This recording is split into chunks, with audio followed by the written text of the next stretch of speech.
Hey everybody, welcome to Cincy Stripe Stream number 13. Currently still here on Way of the Dad podcast channel, and we're going to get into some stuff tonight. It's been an eventful week. Of course, it's post-Christmas. Bengals did gift us a wonderful Christmas present with a win over the Patriots, and then of course everybody's probably got things to return, under the radar. We don't talk about it. Don't mention that thing that you didn't like that you got from your aunt who means well, or whatever. So I'm sure it's been a pretty hectic week for a lot of people. It's been a pretty busy week for me here, definitely. Hence why this is a very last minute stream. I wasn't sure if I was going to be able to pull one of these off. It's been a very busy week, and yesterday was not good. I normally do them on Thursdays.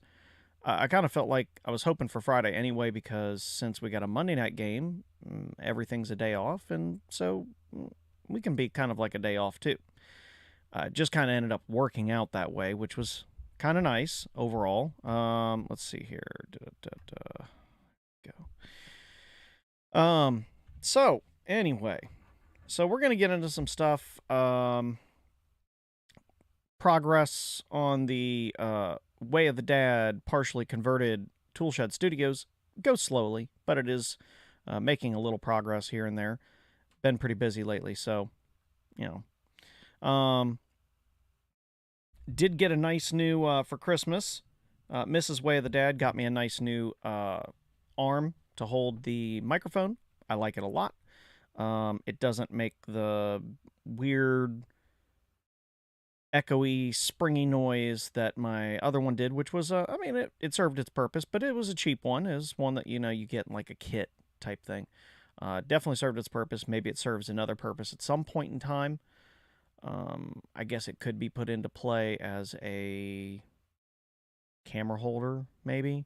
The thing I have my camera mounted on right now, I don't really like it because it doesn't allow, if I wanted to adjust the camera for any reason, it doesn't really allow that without the arm. Like, you have to loosen up everything on the arm to work that. So I might move the camera to the old thing. Yeah, we'll see. I'm not worried about right now. Everything's working pretty good, so I'm not complaining. So, alrighty. As you can see, sporting the Cincy hat again. Decided to go back with this tonight as opposed to my black Bengals hat that I do like a lot. But I got a message from somebody about how it was really kind of hard to see what it is because the hat looks good in person, but I had to go back and look myself, and even myself, it doesn't show up well on camera. So for right now, I'll probably be wearing the Cincy hat for a little while. Not that I think Ted Karras and his friends over there at the Cincy hat are going to complain too much. I do keep in the show notes in the description the link to the Cincy hat is still there. Please, if you are so inclined to do so, and you want to get a pretty nice hat and support and help some people in need, go on there, get you a nice hat, and know that you've put some money where it could be go to some good use. So, okay, what do we got tonight?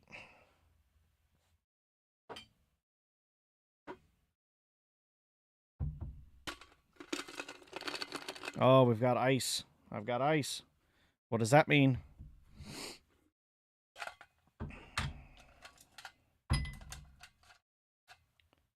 Clink, clink. 2 cubes.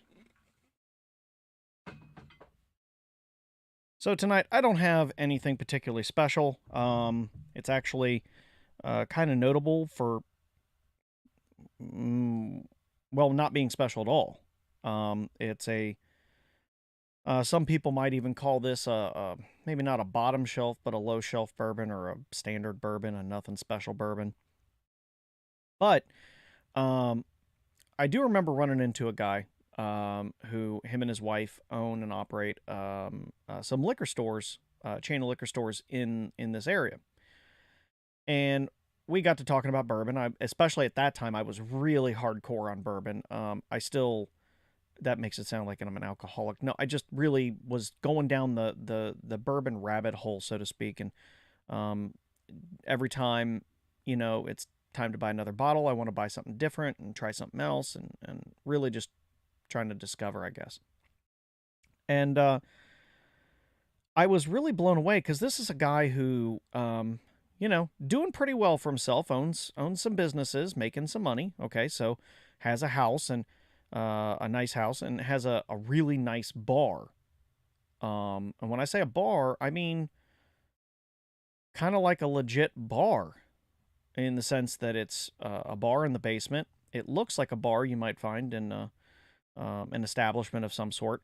Stocked very well, though, far better than most regular bars are. Most regular bars are just stocked with the standard stuff they need to have to make the drinks they need to make, and they have the higher shelf stuff, and then they have the well stuff, right? This guy had some serious bottle collections. I mean, some like special edition Maker's Marks, Pappy Van Winkle. If anybody knows bourbon, knows that that's like a little bit of a unicorn. It's not. I should say unicorn. It's rare, desirable, and expensive. So, and I remember seeing a bottle of this. Let me get the light off it here. There we go. McAfee's Benchmark Old Number 8 brand. Benchmark bourbon. This is not going to cost you a lot as compared to what a lot of bourbons can cost these days. Bourbons have been seeing a bit of a price increase. Call that inflation, call it desirability, and I think maybe a couple other factors, but they all add to bourbon's going to cost more than maybe it did even 3-4 years ago. Nothing extreme as so much as just things are going up. Gradual increasing of the price. Probably not nearly as much increase in the cost to make it. So, profits and all. And I remember seeing this bourbon, and I kind of looked, and I was like, really? Dude, you got like some of the most awesome bourbons you could have, some of the most desirable stuff, and you got this bottle here, and that I would be surprised to find out that it's actually like, say, his, quote unquote, a normal night where he's not toasting something. There's nothing special. He said he actually really likes, and not to mix, but to drink straight, really likes to drink it. And he said it's a far better bourbon than its price point would indicate. So that was a handful of years ago at this point. And I kind of remembered that the other day, a couple, 2-3 weeks ago. Been sipping on a little bit of it myself. As you can tell, the bottle is not full, but I've been enjoying it, and I have to say, he was right. It is really a very easy drinking bourbon. Is it the best I've ever had? No. Is it an extremely good value proposition if you like bourbon but also like to, I don't know, have money to pay for other things? I would say yes. It is an extremely good bang for your buck. You can drink it. It tastes good. Doesn't hurt you. It's not miserable. And it doesn't hurt your wallet. So, to that, we're going to kick this off. Cheers. Tagai.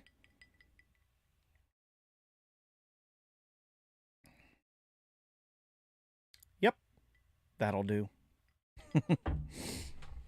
All right, how is everybody tonight? If you're out there, if you're listening, hit me up with your comments, questions. Go ahead and throw them out at me, and let's have a little bit of a back and forth. We can always do that. If you do listen after the show, after it's live, still go ahead and reach out, comments, questions, things like that. You can obviously leave them as comments or questions on the video. I'll get notifications about that. You can reach out through the Facebook page. If you're so inclined to, you can reach out through the Instagram page. Believe it or not, I don't do much there, but I will. I will, get the notification for that. I'll respond to that. Twitter also at Way of the Dad Pod. POD is in short for podcast. That's another great way to get a hold of me. And then, of course, if you just really love the good old days of emailing, wayofthedadpodcast at gmail.com is perfectly fine as well. Okay. Let's see here. Oh, what is YouTube complaining about now? Let's see.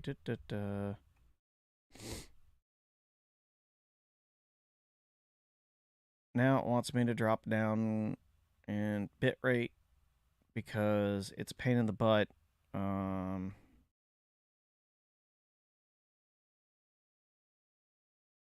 Okay. Sure. Let's apply that. Maybe YouTube will stop whining. Your bitrate is too high. Well, last time I checked it, it was too low. So make up your mind, YouTube. I don't even know if I should bother even changing it. Who cares, right? So, alrighty. Let's get into, let's bring this up here. Got a little bit of work to do here. Got to talk about some things. Got to bring up this stuff here. Got a game to talk about. It was a pretty good, I mean, obviously it wasn't perfect. Definitely puckered the butthole near the end of the game. I don't know about you. I was pretty tight as the game was going on. And yes, I know I'm currently signed in as Way of the Dad podcast. That's the point. Thank you for telling me. Okay, where am I putting this? I gotta put this. I gotta put that out of my way. It's in my way. I'll be honest with you. My desk setup is what word do I want to use? Efficient. As in, I'm running out of desk space, and I'm doing everything I can to mount things, get things up off the table, stuff like that. So, doing some creative stuff. Mother would be proud. So, so we had a good game, didn't we? That game started off. I mean, it started off like we were just going to run all over them. And I was thrilled about it. Of course, it's easy. I mean, they're just throwing touchdowns, running all over the Patriots, just making them look stupid. And of course, the first half for the Patriots was just kind of pathetic. And in some way, we strung together 4 quarters of good football. The problem is 2 of them were at the last game, the last 2 quarters, and then the first 2 quarters of this most recent game. So not ideal in the sense of keeping the foot on the throat, so to speak. But this game went from what seemed like it was going to be a bit of a blowout. Maybe shades of the Panthers game coming back, to just clown show stuff. Weird, strange bounces of the ball. Strange, just really weird stuff. I have my opinion on the game overall. And I'll drop that when I get done. We'll recap, and then I'll drop my kind of closing thoughts on the game. Might surprise you how I feel about the game. But, I mean, there's plenty of things to be concerned about. There's plenty of things that were not ideal. But,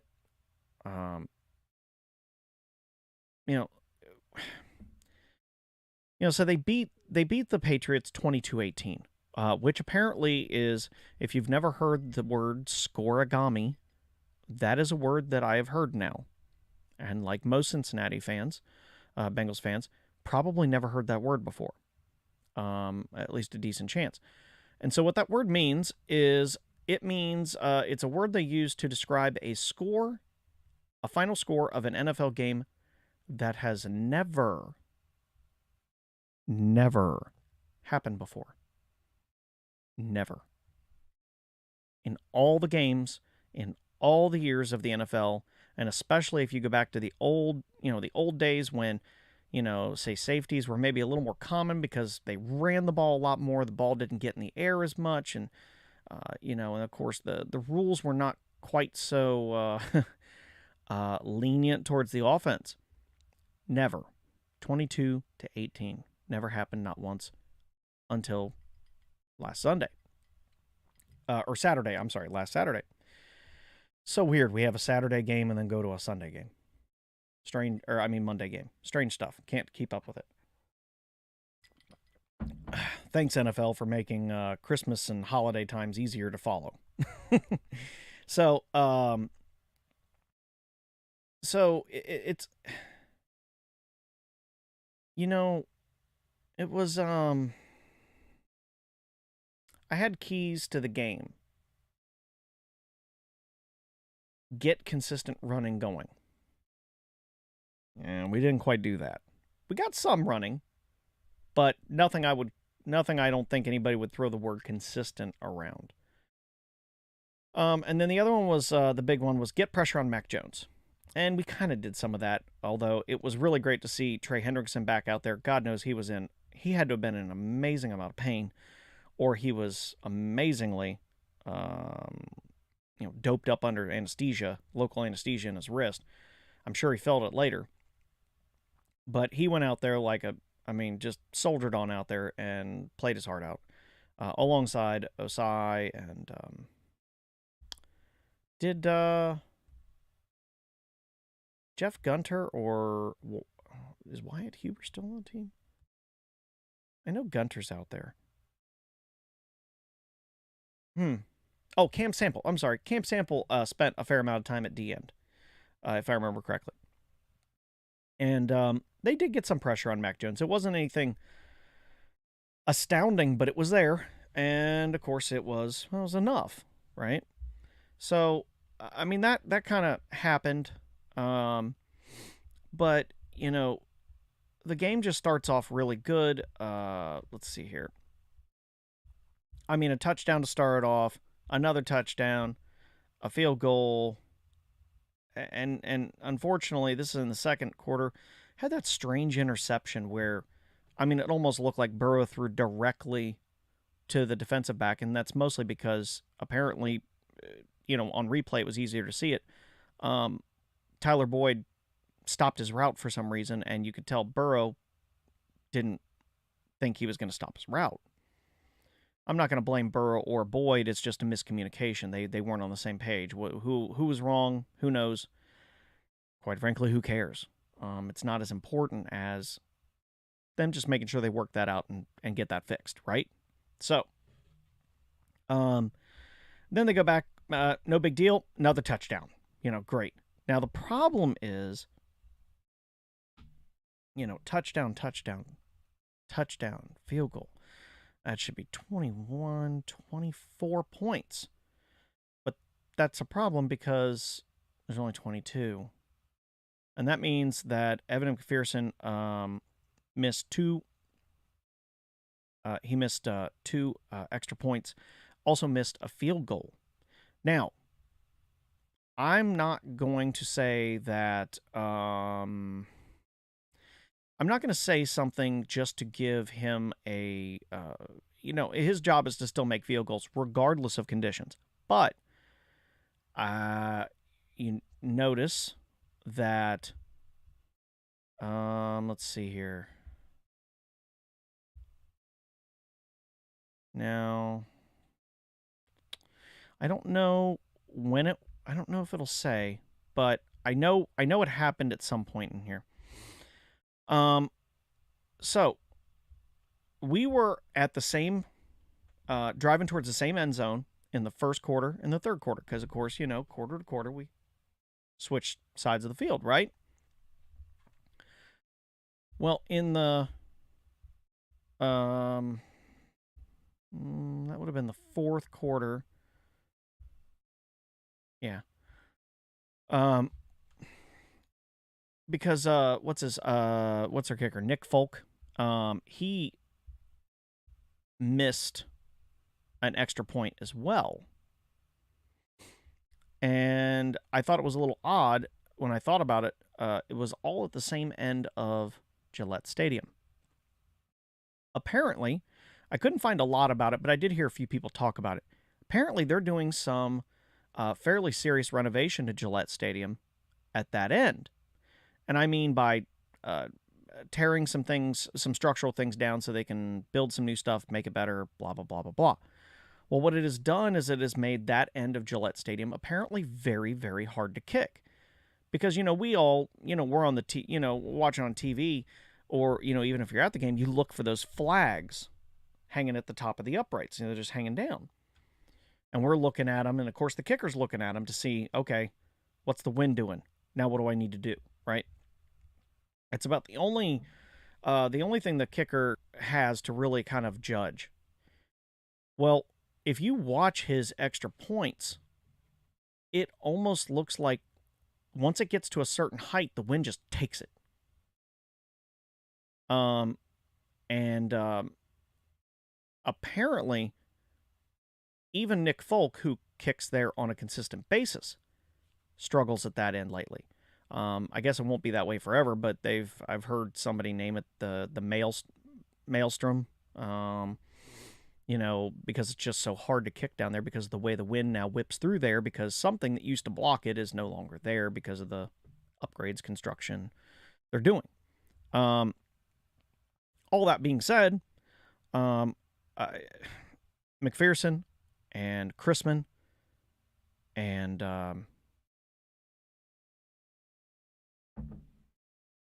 Adamitis, thank you. Nobody said anything, but I'm thanking somebody. Adamitis, they need to make sure they get things locked down. We've seen enough miscues, nothing systemic, but enough that it pops up once in a while.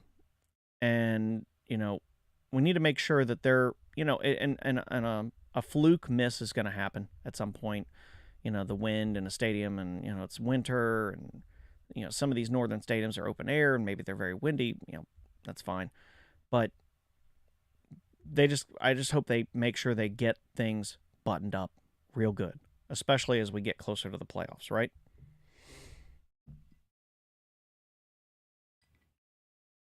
But the first half looked great. It looked, like I said, shades of the Panthers game coming back, and just a serious ass whipping was about to be laid down.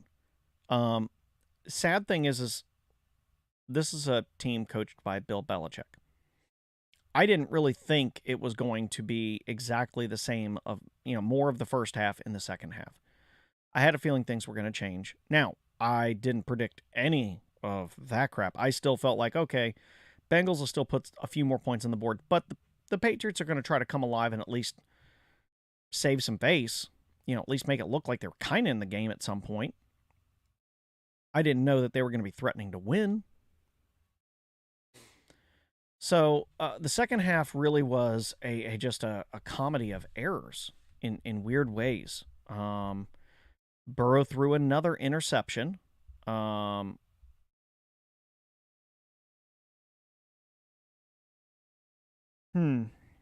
it at?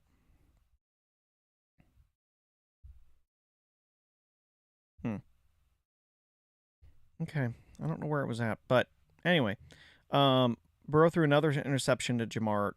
It was in Jamar Chase's direction, and it was just another example of them not quite being on the same page about the route to run and when to go and when not to go, or when to turn, when to cut back, and stuff like that. And then the Patriots pull off this ridiculous Hail Mary type pass, and it literally bounces off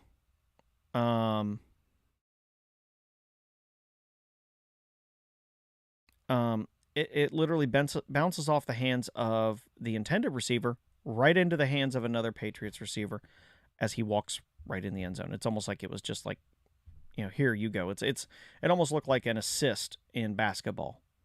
So, not ideal, and Bengals were punting too much. They were struggling to get anything together. And, I will say, and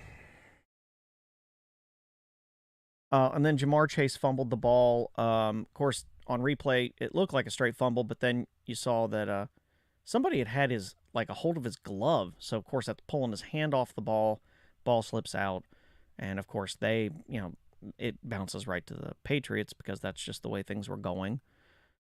We forced a fumble back to us. That was great. Which that fumble from the Patriots was, if I remember correctly, Von Bell forcing the fumble, and this was to the point where, they're at 18 points and they're threatening. Of course, they need a touchdown, not a field goal. Field goal won't get her done. And Von Bell forces the fumble, and literally saves the game. But they still had 3 timeouts, and Taylor did something that, some might criticize for. Actually, I hate to say it, I kind of understand it, even though it probably sucks playing it safe. And this team doesn't typically like to play things on the super safe side. They like to take shots. And but ran it 3 times, didn't get enough yards, had to punt, and thankfully, only the by that time, the Patriots had wasted all their timeouts stopping the clock during our possession. And then the defense was just able to turn up the, just twist the screws a little bit more, turn up the intensity, and, make them turn it over on downs. And then, they get to go out there and do the old victory formation, snatch a victory out of New England, and then get home. And of course, they couldn't even get home normally. They they had engine problems on the plane. They had to divert, land, wait for a new plane, a couple hours or something like that. Finally got home safe. But it was just one of those weird games when you're watching it, and in the second half, there's just so many weird, strange bounces of the ball, things that just, it's like, how does that even happen? That's so fluky. I mean, Boyd and Chase not being on the same page with Burrow as far as where they were supposed to turn their route or stop their route or continue the route or cut back here. That's not normal. That absurd fluke of a touchdown on the Hail Mary that just bounced off the receiver's hands and almost like I said, it almost looked like an assist in basketball. Like, looks like he's going to go take a shot at the basket, and he actually just boop right over to the other guy who ends up dunking it or something like that. That's crazy. Absolutely crazy. And but defense stepped up, did what they needed to do, got the ball back, allowed us to burn off all their timeouts. Maybe not as much time as we wanted, but we got to burn their timeouts off, and then defense did what they did and sealed the win. So, a lot of people didn't like how we won the game. And I'll admit, as far as a quality win goes, this one's got a little tarnish on it, right? It's not the feel good kick back at halftime and no cares in the world because we're just going to score 55 on them. It's not a major feel good win. But as the wise sage Dominic Toretto always says, doesn't matter if you win by an inch or a mile, winning's winning.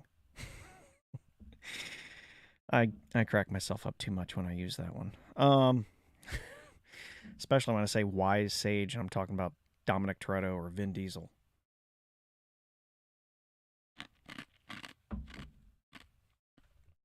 So, but here's where I'm going to, I kind of teased it ahead. Here's where I'm going to give why I'm bullish on this win and why I actually like this win. I said I like this win. And it's for a reason. Now, I don't know exactly when it was earlier this season. Sean Payton was on the Colin Cowherd show. And he said something, and I've had this happen before, where someone says something that you kind of knew, but you hadn't really put it together. And so when you hear someone say it, and you're like, and it just clicks into place. And he was talking about how his favorite wins were ugly wins. Because, especially on a win streak, because a win streak, the longer you're on a win streak, the harder it is to maintain. At least that's what people think. You know, I don't know how true that actually is. But I guess we could all say that maybe, the pressure starts to build, or you start to get, kind of high on yourself a little bit. And you're like, yeah, that's right. You start strutting a little more because you think you're Billy Badass. Well, in the NFL, at any given Sunday, and it could be the worst team in the NFL, could come up and snatch a W right from you without you until, before you even realize it. I mean, the Texans almost beat the Chiefs not last week before, whatever it was. The Texans. The absolute sludge in the bottom corner of the dumpster of the NFL. The Texans. So I like this win. I'm thrilled about this win.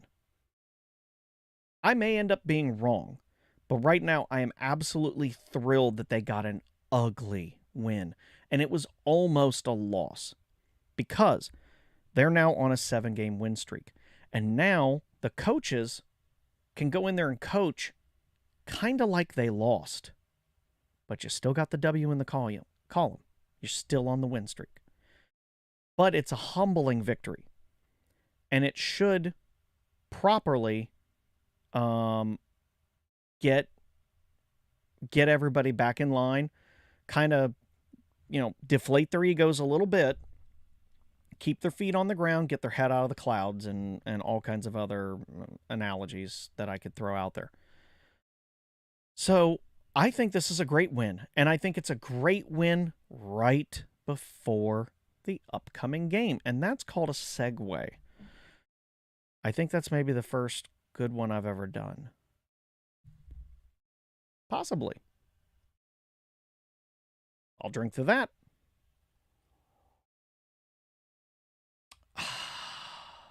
Delicious.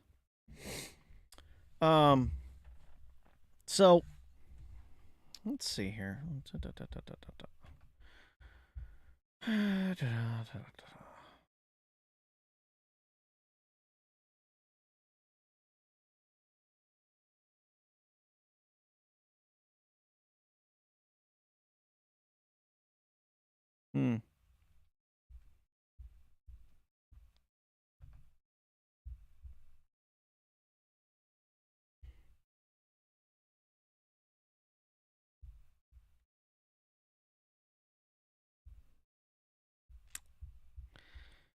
Okie dokie. All right. So I'm just going to go ahead and get right on into the upcoming Monday night game. So what have we had happen? Oh gosh, I'm so sorry. So one thing I can't let slip by, even though I almost did. Apologies. So Lael Collins went down, and the initial test said that it wasn't an ACL, and they think it was maybe just a dislocated kneecap. Quite painful, but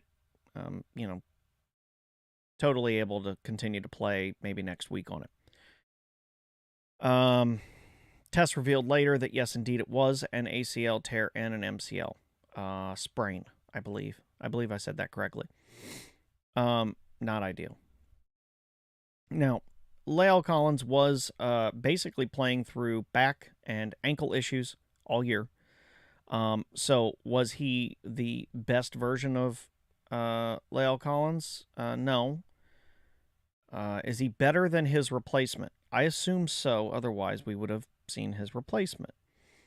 So Akeem Adeniji came in and played played fairly well, all things considered, being that wasn't the plan for him. The plan was for him to be the sixth lineman in big packages. So that meant that Hakeem Adeniji had to play right tackle, and was it Max Sharping? Max Sharping had to come in and play the extra tackle. So, or swing tackle, or whatever they call it. And then apparently this got started a little, or at least got gas thrown on it by Peter Schrager of NFL Network, asking Andrew Whitworth to come out of retirement for one last hurrah with the Bengals and win back-to-back Super Bowls on two different teams, become the winningest offensive lineman in history or something like that. Whatever. Apparently that's very likely not going to happen. And even if it did, we would not see Whitworth until the playoffs, and that's assuming we don't get the first round bye. That would be the earliest. Add to that he's never really played right tackle much at all of his entire career of 20 some odd years. It's a nice story. It's fun. Don't get me wrong. I would be thrilled because I want to see Big Whit come home. I want to see him retire a Bengal. I don't love that he left, and not that it was his fault. I know he left because Mike Brown really didn't want to pay him because he thought he was too old. And, as much as 2020 says that Mike Brown was wrong, with a lot of other linemen, Mike Brown would have been very, very right. Whitworth is just unique. He's a different kind of dude, built differently. There aren't many linemen that play to their late 30s and 40s. They just don't. But I would very much like to see Big Whit come home. That does feel like a bit of a pipe dream.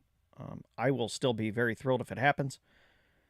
I don't know what I'm supposed to expect from that, though, because right tackle's not his natural position. I'm not saying he doesn't know how to play tackle better than... I'm not saying he's probably forgotten more about how to play tackle than most of these younger guys have ever learned, but you're talking about a 40, 41-year-old man who will now need to figure out how to put on at least 25, 30 pounds really, really fast. And that's assuming his body's in great shape. So, the most likely thing, based on recent reports, apparently Burrow maybe let it slip ever so slightly at a press conference that Hakeem Adeniji will not be the starting right tackle. The very likely, it's not confirmed yet, likely it will be Isaiah Prince. And that may not give the warm and fuzzies to a lot of Bengals fans who were conscious for last year. But all I'm going to say is I'm going to trust Taylor and the coaches because we all thought the sky was falling when Jamar Chase went down. Then we all thought the sky was falling when DJ Reader went down. And then we all thought the sky was falling when Trey Hendrickson went down. And when Chidobe Awuzie went down. And these coaches have shown us that consistently that we shouldn't be concerned. That they know how to adjust to that. Of course, it doesn't mean you like losing good players, but they know how to manage the reality of the NFL, which is injuries are going to happen. So I am going to go ahead and give them the benefit of the doubt, whether it's Adeniji or Prince. And I guess Prince is a bigger guy. Adeniji is a little bit of a smaller guy, and maybe based on the way the Bills like their linemen set up is their edge rushers tend to like to just try to out physical, and they just like to bowl over somebody. So maybe the bigger guy is a little bit of a better option for that reason.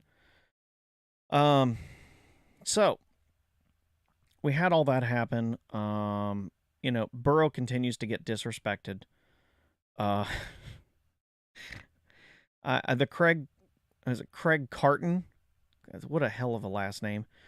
Craig, what it sounds like milk carton, right? He continues to ignore the reality that the Bengals are actually a pretty good team. Maybe potentially the second best or first best team in the league. And he's just still having none of it. Head in the sand. Nope. La la la la la la la la la. Plugging the ears up like a little child. So he's all hurt in his feels about it, and so we've got the Buffalo Bills coming in on Monday, and I'm gonna be pretty brief because it's late. I'll be honest, I'm tired. It's been a long week. It's been a very long week.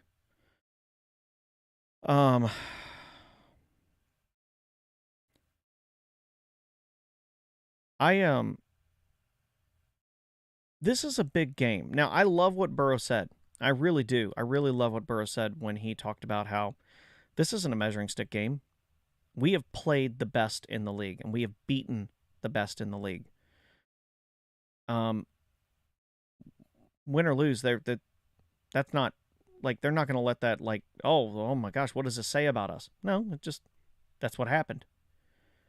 And I mean, I really appreciate that because that is something that us as Bengals fans, especially us that have been at minimum through the Lewis years, and even more so during the lost decade of the 90s, we're a bit of a tortured fan base. We have, some, I don't want to use, PTSD very in too much of a joke, but if there is a version of that for fans, long-suffering fans of long time poorly run and bad luck franchises, what's that? Browns, Lions, Bengals, Jets, probably. We could throw the Jets in there, right? The Jets have been kind of a bit of a dumpster fire on and off for many years. And I hear a lot of Bengals fans, and they're like, oh my gosh, I'm so scared about this game. Well, sleep easy. Because this team ain't scared of this game. To them, this is just another game. It's just another bit of business that needs to get handled. Does that mean they'll win? Obviously, not necessarily. Nothing's guaranteed in this sport, week to week. Good teams get knocked off by bad teams, plenty. But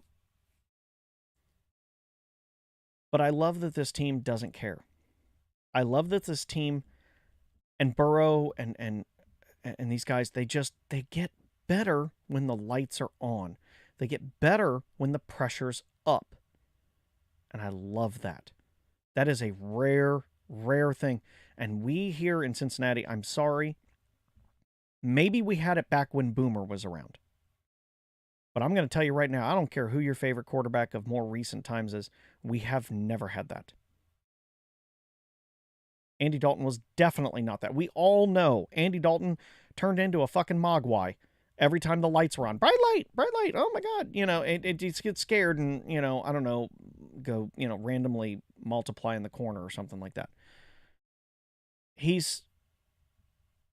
Andy Dalton shrank in big games. He lost his nerve in big games. He was seeing ghosts out there on the field in big games. Palmer. And this one hurts a little bit because This was, now I've said it before, I love Boomer, but Boomer played when I was too young to really know what the hell I'm even really watching, understand much of it. Um, and all I knew was Boomer Esiason was awesome. We had the no huddle offense. We're awesome. Bengals are awesome. They're in the Super Bowl. They've got this cool offense that nobody else has. No huddle, and oh my gosh, and the league hates it because, they think it gives a too much of an advantage. Blah blah. Of course, a bunch of other teams end up running that for a good long while, on and off. Bills and the Manning Colts. I don't know if anybody else did, but at least those two, the Jim Kelly Bills and the Manning Colts. But even Palmer, he was not a cold-hearted killer. He didn't have ice in his veins. He's a good quarterback, physically speaking. Yeah, he had a hell of an arm. He was accurate. He was, he had a good brain for defenses, understood defenses, and understood how to attack them. But between injuries and a degrading team around him, they kept drafting every year, but they weren't replacing players with better players. It was almost like they were replacing players with worse players. I just never saw Palmer really overcome the team as it slowly lost the juice from 04, 05, and I'll even throw in 06 to be generous. I'm going to give Palmer a little credit. He did play on an ACL repair, and that's hard, especially back then. That was almost. It's not like recovering from an ACL now. It's not the same at all. And he was out there, even though he was feeling people at his legs all the time for at least a good while. That year was still encouraging. I think we could most of us, after we get over the shock of, I think it was, if I remember correctly, I think Shane Graham missed a kick that would have put us in the playoffs, and then that's how we was it against Denver? I can't remember. But I just know it was disheartening. But at the same time, we were all like, well, Palmer's, dealing with trying to get over this, probably wasn't 100% when the season started. And, but we all felt good about going into 07, right? Well, 07 was worse. 08 was terrible. I think if I remember correctly, that was the year Palmer ended up going out for this. Didn't he have a elbow issue? I believe he had an elbow issue. I think he was out for the entire season. I don't know if he had Tommy John surgery, but he had ligament issues in his elbow, in his throwing elbow. Then 09 was just, it was good as a Bengals fan to see us sweep the North and just win, but it was so boring. It would look like 1985 football come all the way back. Just run. Couple dink and dunk passes, run. This is really boring. So, it's hard for me to say it, but even Palmer wasn't that. Burrow is different. He is a different dude. He's wired differently. He likes it when pressure's on. He likes it when he knows the blitz is coming. He likes it. Dude got sacked 9 times in the Titans game last year in the playoffs. Still out there throwing darts. Can't teach that. You either got it or you don't. And most quarterbacks don't. Very, very few do.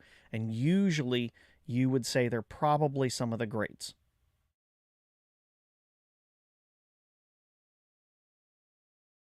They're cold-hearted killers. Burrow's a cold-hearted killer. He wants to rip the soul out of your team. He wants to slice and dice and just drive that football like a dagger right through the heart. And I love it. It has made this franchise So much fun to watch. So, that's me waxing poetic a little bit. I apologize for the tangent. And so, how do I think this game's going to go? Um,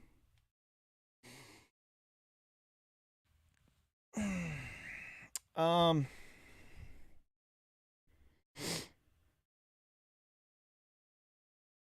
going to say that the win streak stays alive. We go eight in a row. We win over the Bills. But I feel like this is going to be a field goal game. I know it's 1 point, but I feel like this game comes down to Bengals have it last, driving, McPherson kick, wins the game. Score?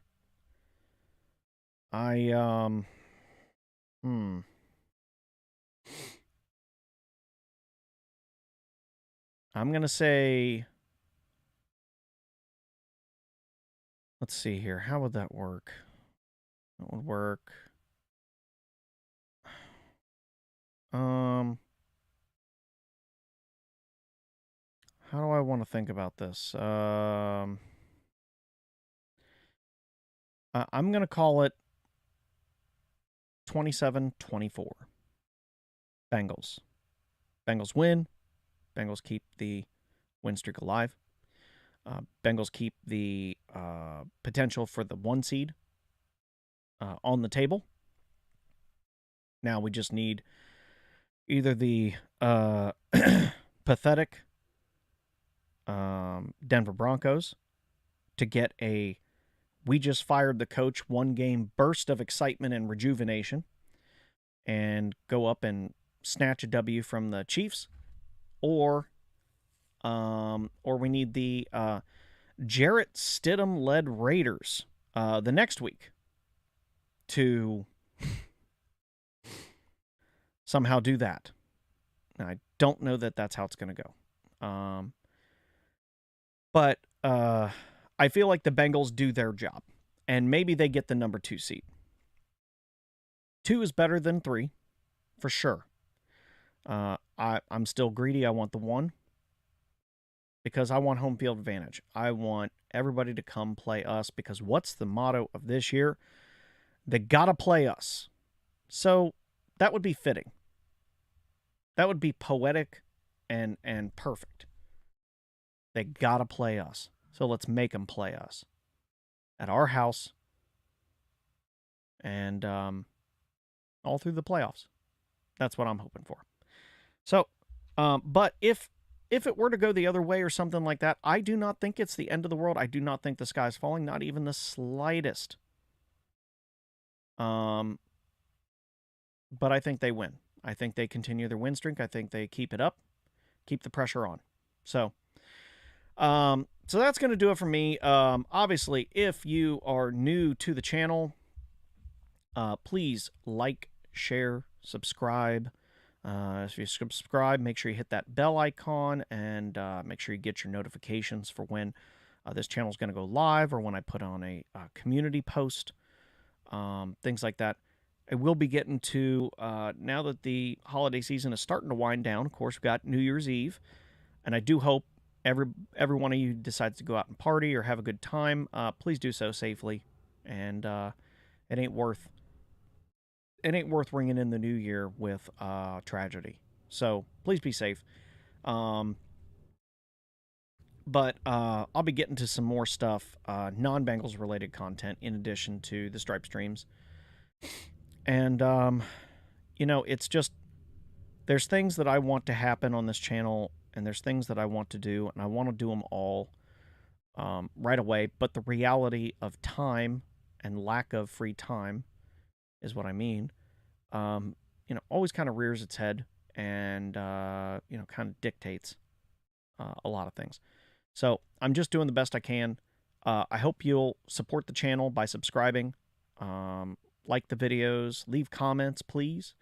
I'm happy to, I'd love to have a conversation, chat with other Bengals fans, or fans of other content that I do, reviews, or dad lessons, things like that. I've got some things cooking in my brain, and I'm wanting to put them down so that I can kind of get them going and figure out how I want to do that. Because now that I have this, I was so excited about getting this live background behind me. But then once I have it, and once I have this thing here, this thing that's behind here that's not currently here that you can't see, uh, it's a bit of a what I call an eyesore at the moment. Um, Once I have that done, well, the problem is I don't have a green screen behind me anymore. And so it means certain things that I would normally do, or the way I would do them, I can't do them now. So I'm trying to figure out how I want to go about doing this, and maybe I'll do a picture in picture, but my picture will be small in the corner against the video backdrop because I don't need the green screen to do that. So I'll be figuring that out.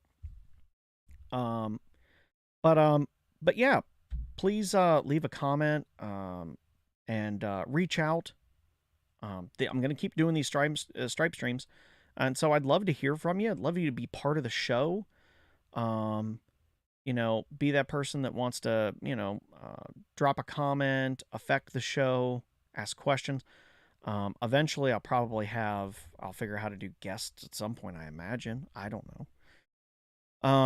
But yeah, I appreciate all the views, and, trying to grow this channel, trying to make something of it. And, I'm just going to keep working at it. All right. So that's going to wrap it up. There's just a little bit left in there, so I'm going to have to take care of that because that would be alcohol abuse. So, cheers. That's a little watery now. Ice melted, but that's okay. So until next time, Who-Dey.